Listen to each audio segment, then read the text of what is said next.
Indore collectorate में हर मंगलवार को होने वाली जन सुनवाई में इस बार भी सैकड़ों शिकायतकर्ता अपनी शिकायत लेकर पहुंचे थे।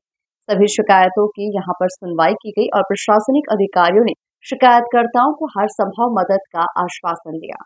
आज जन सुनवाई में बड़ी संख्या में छात्रों के अभिभावक पहुंचे और फिटजी कोचिंग संस्थान की शिकायत की। छात्रों के पालकों ने फिटजी पर कई गंभीर आरोप भी लगाए। फीस भरने के बाद इंदौर में फिटजी की 3 ब्रांचों में क्लासेस बंद हो गई, जिससे छात्रों और उनके अभिभावकों में भारी आक्रोश है।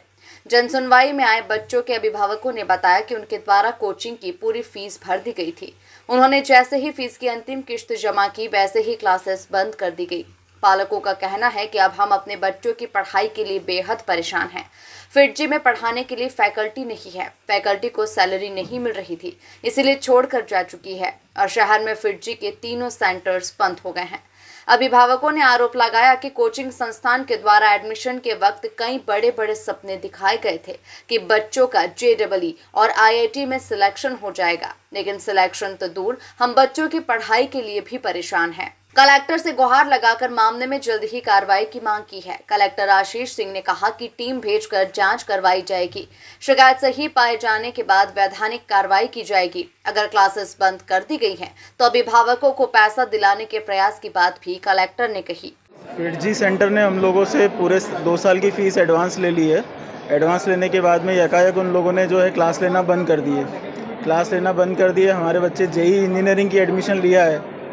2 साल का कोर्स होता है। पिछले 1 महीने से वो लोग कोचिंग देना बंद कर दिया है। उनके टीचर्स छोड़ के जा चुके हैं। उनका ये बोलना है उनके पास फंड्स नहीं है और वो हमारी पैसा सारा हड़पना चाह रहे हैं। हमारे पास पिछले 50 पेरेंट्स की लिस्ट है, जिनका टोटल अमाउंट अभी 50 लाख रुपए हो रहा है और अगर 240 करीब बच्चे हैं जो पूरे इंदौर सेंटर में हैं। 3 ब्रांचेज़ हैं, एक अन्नपूर्णा ब्रांच है, एक पलासिया ब्रांच है और एक विजयनगर ब्रांच ऑलरेडी बंद हो चुकी है उनकी।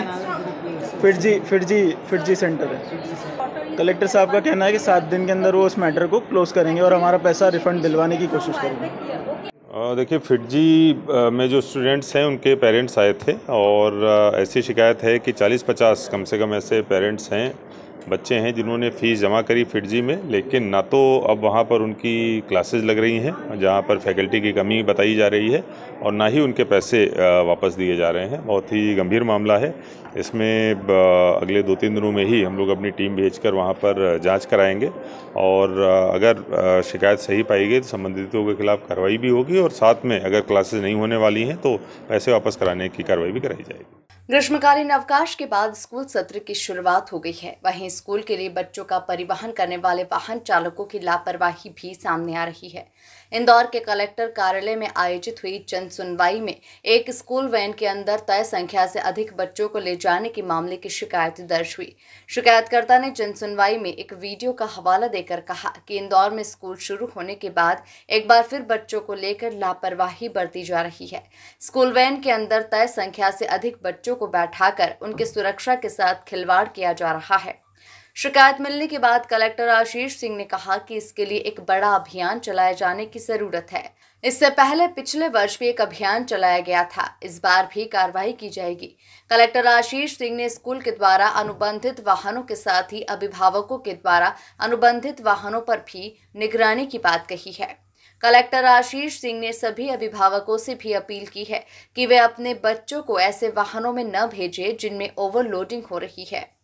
आज अंतर्राष्ट्रीय मानव अधिकार संगठन द्वारा स्कूलों की जांच करी जा रही थी। शुरुआती में अगर हम एक स्कूल पे बात करें तो हमारा लिम्बोदी क्षेत्र में एक स्कूल आता है, बड़ा स्कूल है।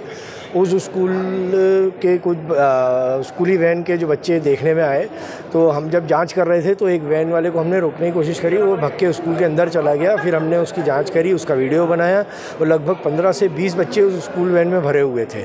उस वैन के अलावा दूसरे वैन भी हमने वीडियो बनाया, उन वैनों में भी लगभग ओवरलोडेड बच्चे भरे हुए थे। आज बच्चों की सुरक्षा को लेकर कितनी चिंता स्कूली वैन वाले कर रहे हैं ये तो सब जानते हैं। उन्हें कोई मतलब नहीं रहता कि अगर क्या हमको करना है, क्या सुरक्षा प्रदान करनी है। अभी इस कदम को, इस मुद्दे को लेकर हम कमिश्नर साहब के पास में भी जा रहे हैं।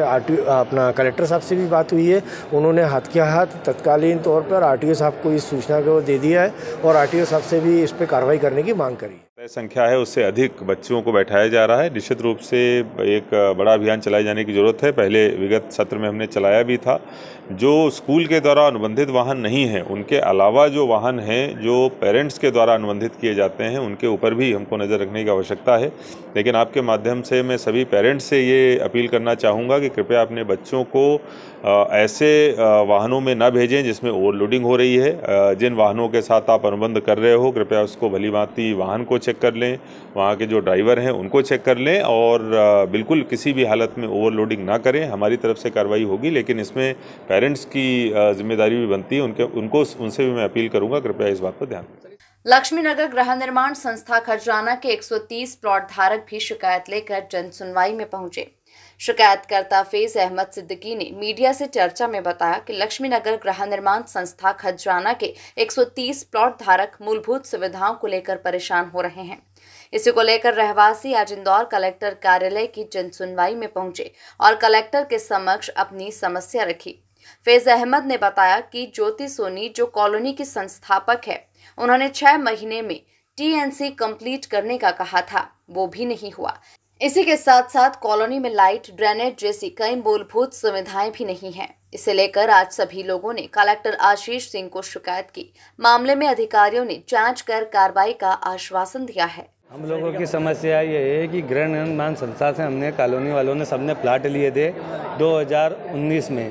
डेवलपमेंट कार्य जो 1 साल में पूरा होना था, आज दिनांक तक पूरा नहीं किया गया और ना ही वहाँ पर कोई रिस्पांस दे रहा है। जो संस्था की अध्यापक है ज्योति सोनी जी, वो भी प्रॉपर रिस्पांस नहीं दे रही हैं, ना ही डेवलपमेंट का कार्य पूरा किया जा रहा है। वहाँ पर नगर निगम से मकान बनाने की परमिशन लेने गए तो पता लगा इनका 40 लाख रुपए का शुल्क बाकी है, ना वो 40 लाख रुपए का शुल्क भर रहे हैं। साथ ही साथ सभी रहवासी यहाँ पर जो वहाँ मकान बना रहे हैं, उनको ना लाइट, ना पानी, ना रोड की सुविधा दी जा रही है। बोलने पर टावर नंबर टोल किया जा रहा है। साहब को पूर्व में भी 6 महीने पहले भी हमने एक आवेदन दिया था, उस पर कोई कार्रवाई नहीं की गई थी। आज भी मनोज सर को हमने एक आवेदन दिया है, कलेक्टर साहब को दिया है। उन्होंने आश्वासन दिया है कि वो जल्द से जल्द इस पर कार्रवाई करेंगे। इंदौर से द नेशन टाइम की रिपोर्ट।